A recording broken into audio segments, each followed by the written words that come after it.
Vous savez que j'ai toujours souhaité que le débat de ce premier tour de scrutin et de sortie des urnes se fasse de manière collective. Je l'ai toujours dit et nous l'avons fait, nous l'assumons. On a effectivement ouvert le débat de manière contradictoire. On a pesé ce qui pouvait être l'intérêt d'un projet comme celui du Rassemblement écologique et social. Et je porte cette décision, je l'assume entièrement.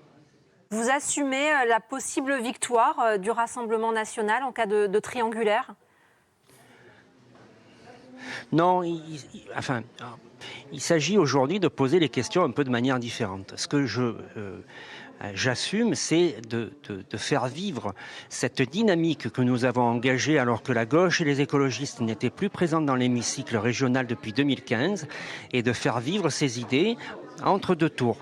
Il va falloir quand même qu'on se pose de vraies questions dans cette région et même ailleurs. Là, aujourd'hui, on me reprocherait de faire gagner le Rassemblement national alors que je veux faire gagner la gauche et les écologistes dans leur existence, dans la durée dans cette région. Imaginez-vous la prochaine fois, qu'est-ce qu'on va me demander? De ne pas présenter de liste? Et qu'est-ce qu'on va faire de ces femmes et ces hommes qui ont d'autres valeurs que celles que Renaud Muselier, dans le cadre de son mandat, a mis en œuvre de manière totalement décalée, et ces valeurs que je combats depuis des années du Rassemblement national? Non, nous sommes là parce que nous avons une autre vision de la société pour notre région. Ce soir, Olivier Faure, le premier secrétaire du Parti socialiste, appelle au retrait de votre liste. Qu'est-ce que vous lui répondez ? Je n'ai pas à répondre à Olivier Faure. J'ai à répondre de mes actes devant les électrices et les électeurs. Et face à cette équipe qui, à mes côtés depuis des semaines et des semaines, martèle les idées que nous voulons porter, le projet de société que nous défendons pour notre région, qui assure la transition écologique, qui assure la transition de l'économie, qui défend les services publics, qui défend l'égalité territoire. C'est ça que je défends aujourd'hui. Je n'ai pas à rentrer dans un débat qui, sans porter offense à ces états-majors parisiens, quelquefois sont un peu décalés des réalités de nos régions. Sauf que votre décision, elle aura forcément un impact, des conséquences sur les futurs fronts républicains à mener ou pas lors des prochaines échéances électorales et notamment lors de la prochaine élection présidentielle.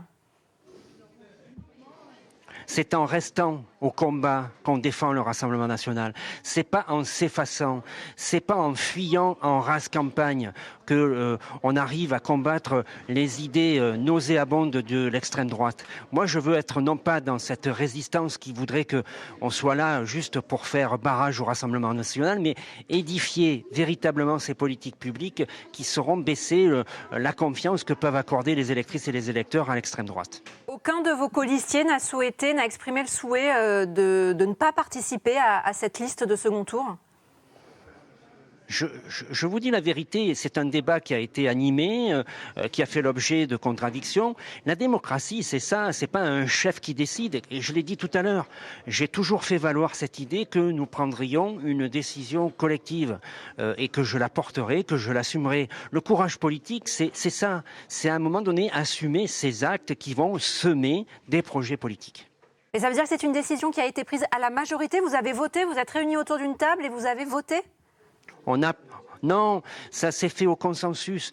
On n'est pas non plus dans un carcan de démocratie avec des processus. Non, ça a été un débat, des tours de table. Je ne vais pas vous refaire le film de ce qui s'est passé pendant pratiquement 2 heures de discussion. Elles n'ont pas été du tout de manière vive ou virulente.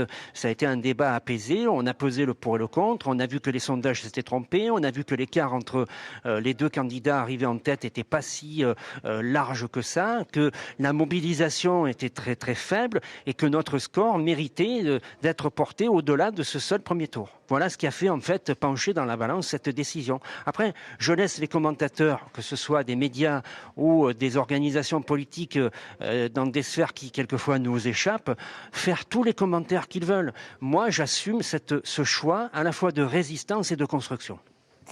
Est-ce que c'est pas un choix qui va finir finalement de normaliser, de banaliser le Rassemblement national comme étant un parti comme les autres ? Non, franchement, c'est pas ça qui doit se regarder au travers de notre décision.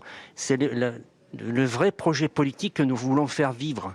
C'est pas seulement un étendard que nous dresserions pour dire voilà, nous sommes les seuls à pouvoir porter le combat contre le Rassemblement national. Si on ne propose jamais d'alternative à un discours qui enferme les électrices et les électeurs, les habitantes et les habitants, eh bien oui, le Front national va avoir une voie dégagée pour pouvoir cultiver son sillon.